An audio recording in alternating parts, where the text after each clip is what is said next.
Hello students, welcome back to my channel Shipra classes. आज जो हम स्टार्ट करने वाले हैं वो है स्टैटिस्टिक्स, क्लास 9th का चैप्टर 14। स्टैटिस्टिक्स एनसीईआरटी की बुक में गिवन है। ठीक है, कुछ स्टूडेंट्स ये चाह रहे थे कि हम जो है एनसीईआरटी स्टार्ट करें क्लास 9th की। तो आई होप आप लोगों को समझ में आएगी, आप लोगों को पसंद आएगी, चाहे आप सीबीएसई बोर्ड के हैं या फिर आप स्टेट बोर्ड के हैं। दोनों ही स्टूडेंट्स के लिए ये वीडियो बेनिफिट रहेगा उनके लिए। और अगर आप किसी एग्जाम की प्रिपरेशन कर रहे हैं, लाइक टीजीटी की, मैथ्स आपका सब्जेक्ट है, आपको एनसीईआरटी पढ़ना है, तब भी आप यहाँ से अपनी क्लासेस को, अपने सब्जेक्ट को कवर कर सकते हैं। तो वन बाय वन हम अपनी क्लास 9th के सारे चैप्टर्स को डिस्कस करेंगे। आज जो हम स्टार्ट करने वाले हैं वो हम स्टार्ट करने वाले हैं स्टैटिस्टिक्स से। ठीक है, चैप्टर 14 एनसीईआरटी की बुक में गिवन है, चैप्टर 14 क्लास 9th। तो सबसे पहले हम समझेंगे इंट्रोडक्शन ऑफ स्टैटिस्टिक्स। छोटी सी वीडियो रहेगी, सिर्फ इंट्रोडक्शन हम चाहते हैं। आज जो हम करने वाले हैं सिर्फ हम इंट्रोडक्शन पढ़ेंगे, ज्यादा डिस्कशन नहीं करेंगे। आज आपको ये पता चलेगा कि what is the meaning of statistics और हाउ टू कलेक्ट डाटा। ठीक है, जो हम डेटा कलेक्ट करते हैं उसको कैसे कलेक्ट करते हैं, प्राइमरी डेटा क्या होता है, सेकेंडरी डेटा क्या होता है, ये सब चीजें हम अपनी आज की वीडियो में सीखेंगे और समझेंगे। तो क्लास 9th के स्टूडेंट्स भी इस वीडियो को फॉलो कर सकते हैं। और अगर आप किसी कॉम्पिटिटिव एग्जाम की तैयारी कर रहे हैं, मैथ्स आपका सब्जेक्ट है, कोई भी टीजीटी एग्जाम की आप तैयारी कर रहे हैं, तब भी आप यहाँ से अपने सिलेबस को कवर कर सकते हैं। तो चलिए स्टार्ट करते हैं हम इंट्रोडक्शन पार्ट। इंट्रोडक्शन पार्ट में हम जानेंगे what is the meaning of statistics. ठीक है, हम जानेंगे कि स्टैटिस्टिक्स का मीनिंग क्या होता है। तो देखिए, अगर मैं आपको ओरली थोड़ा सा ऐसे एक्सप्लेन करती हूँ अपने शब्दों में, स्टैटिस्टिक्स का मीनिंग क्या होता है। सबसे पहले हम देखिए, ये समझिए कि हम अपनी लाइफ में डेली कहीं ना कहीं से न्यूमेरिकल फिगर्स को कलेक्ट करते हैं। कुछ फैक्ट्स हम जानते हैं, या कोई टेबल हम पढ़ रहे हैं, कोई ग्राफ हम देख रहे हैं, ये सब चीजें जो होती हैं, या न्यूज़पेपर के, टेलीविजन के, मैगजीन्स के थ्रू जो भी हमें न्यूमेरिकल फिगर मिल रही है उसको हम बोलते हैं डेटा। अब जैसे कि कोई क्रिकेटर है, उसका बॉलिंग एवरेज कितना है, तो वो भी हमें एक न्यूमेरिकल फिगर में मिलेगा। किसी कंपनी का प्रॉफिट कितना है, या किस सिटी में कितना टेम्परेचर है, या फिर हमने ये देखा कि जो अलग अलग सेक्टर्स हैं उनके 5 ईयर प्लान में कितना खर्चा हुआ, पोलिंग के रिजल्ट्स क्या आए। तो ये सब चीजें जो होती हैं, ये सब चीजें होती हैं आपकी एक न्यूमेरिकल फॉर्म में। और जब हम इसे कलेक्ट करते हैं, विच आर न्यूमेरिकल, जो फैक्ट्स और फिगर्स हमें मिलती हैं वो न्यूमेरिकल फॉर्म में होती हैं। तो इसको क्या बोलते हैं हम, डेटा। डेटा जो होता है एक प्लूरल फॉर्म होता है। तो जब हम कोई भी न्यूमेरिकल फॉर्म में कलेक्शन कर रहे हैं, न्यूमेरिकल फिगर्स का कलेक्शन कर रहे हैं, तो वो कलेक्शन डेटा कहलाता है। अब स्टैटिस्टिक्स क्या होता है, स्टैटिस्टिक्स का मीनिंग होता है जो हम ये न्यूमेरिकल फॉर्म में डेटा कलेक्ट कर रहे हैं, तो वो ही हमारा क्या कहलाता है, स्टैटिस्टिक्स। जैसे कि आपकी बुक में भी लिखा हुआ है, वो मैं आपको एक्सप्लेन कर देती हूँ कि हमारे लिए ये बहुत जरूरी है कि how to extract meaningful information from such data. आपने बहुत सारा डेटा इकट्ठा कर लिया है, लेकिन उसमें से आपको मीनिंगफुल डेटा को एक्सट्रैक्ट करना है। तो जो आप मीनिंगफुल इंफॉर्मेशन को एक्सट्रैक्ट कर रहे हो, वो एक्सट्रैक्शन ही क्या कहलाती है, मैथमेटिक्स की ब्रांच में स्टैटिस्टिक्स कहलाती है। तो न्यूमेरिकल फॉर्म में जो भी हम डेटा कलेक्ट करते हैं और उसमें से जो हम मीनिंगफुल डेटा को एक्सट्रैक्ट कर देते हैं, वो स्टैटिस्टिक्स कहलाता है। तो ये हुआ हमारा स्टैटिस्टिक्स। तो इंट्रोडक्शन में हमने जाना कि न्यूमेरिकल फिगर्स जितनी भी होती हैं वो सब हमारी क्या होती हैं, डेटा। और उस डेटा से जो हम मीनिंगफुल डेटा को एक्सट्रैक्ट कर रहे हैं वो कहलाते हैं स्टैटिस्टिक्स।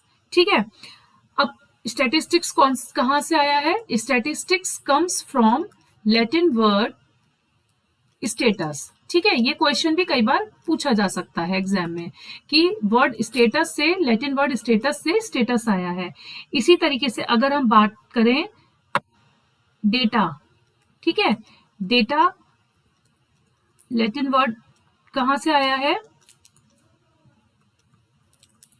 डेटम, ठीक है, और ये किसका था, स्टैटिस्टिक्स का। तो ये कुछ की पॉइंट्स है, मैं आपको एक्सप्लेन भी करती रहूंगी जिससे आपको समझ में आता रहेगा।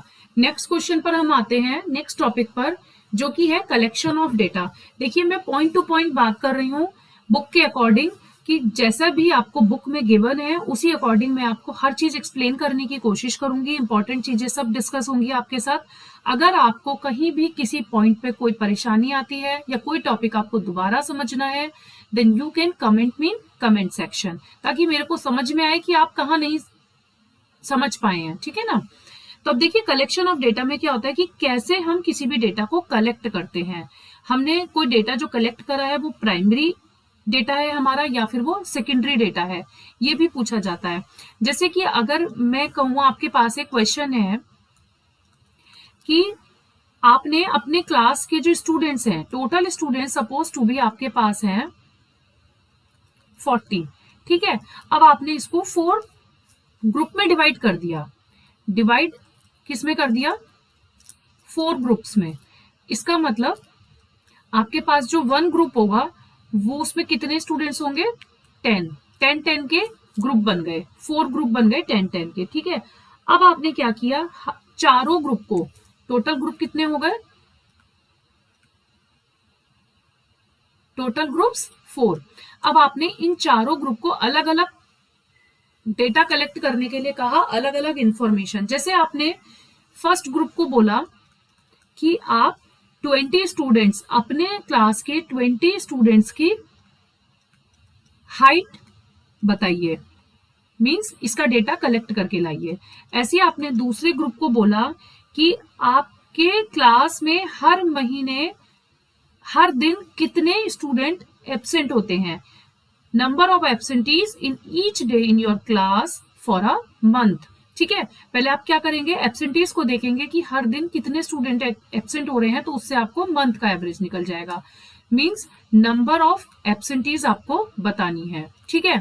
थर्ड ग्रुप में आपने क्या कहा, number of members in the families of your classmates, कि आपके जो क्लासमेट्स हैं उनके हर क्लासमेट में कितने मेंबर्स हैं। जैसे कि आपकी क्लास में 20 स्टूडेंट्स हैं, आप 20 स्टूडेंट्स के पास अलग अलग जाएंगे और हर स्टूडेंट से पूछेंगे कि how many members in your family.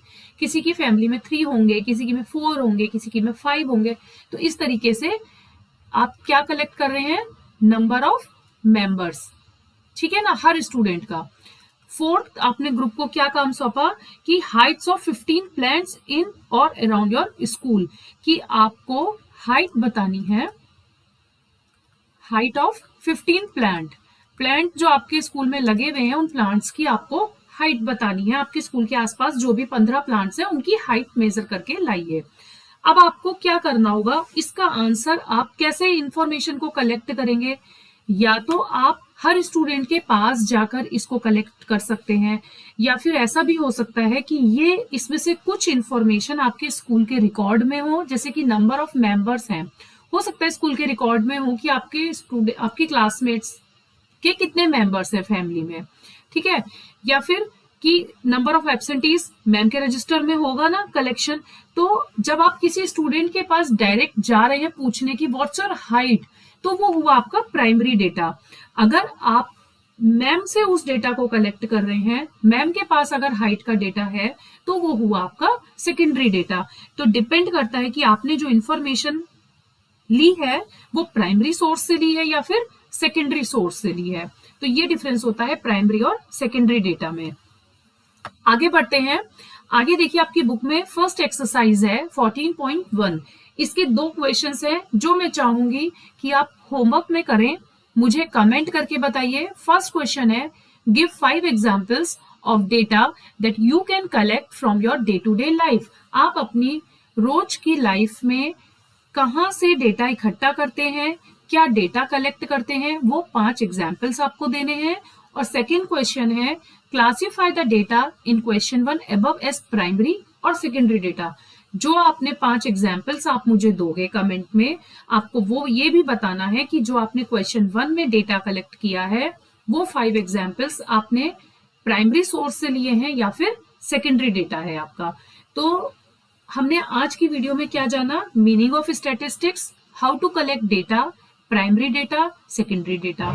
तो आज के लिए हम इतना ही रखेंगे, लेकिन आपको इसका आंसर कमेंट सेक्शन में जरूर करना है। जो भी स्टूडेंट मेरी इस वीडियो को देख रहे हैं, मैं उन्हें यही सजेशन दूंगी कि ये वीडियोस आपके लिए बहुत बेनिफिट रहने वाली है, बहुत आपको हेल्प करेंगी। अगर आप चाहते हैं इसी तरीके से मैं आपको कंप्लीट एनसीईआरटी कवर करवाऊं क्लास 9th की, ये वीडियोस क्लास 9th के स्टूडेंट्स के लिए जितनी ज्यादा इंपॉर्टेंट है उतनी ही इंपॉर्टेंट उन स्टूडेंट्स के लिए है जो कॉम्पिटिटिव एग्जाम्स में बैठ रहे हैं और अपनी एनसीईआरटी को कवर करना चाहते हैं। उनकी प्रैक्टिस भी होगी और उनको कॉन्सेप्ट्स भी क्लियर होंगे। तो इसलिए जो भी मैं आपको एट द लास्ट क्वेश्चन दूंगी एक्सरसाइज के लिए, कोशिश कीजिए कि आप वो खुद कर पाए, क्योंकि उससे मुझे भी ये समझ में आएगा कि आप समझ रहे हैं और आपको भी ये सीखने को मिलेगा कि उस क्वेश्चन को कैसे सॉल्व करना है। तो आई होप आज की वीडियो आपको पसंद आई होगी। पसंद आई हो तो जिन भी स्टूडेंट्स को इस वीडियो की जरूरत है, अपने फ्रेंड सर्कल में, अपने ग्रुप में इस वीडियो को शेयर कीजिए, लाइक कीजिए एंड सब्सक्राइब कीजिए। मिलते हैं हम अपनी नेक्स्ट वीडियो में आगे के टॉपिक्स के साथ। आगे का कॉन्सेप्ट हम अपनी नेक्स्ट वीडियो में कवर करेंगे। Thank you for watching.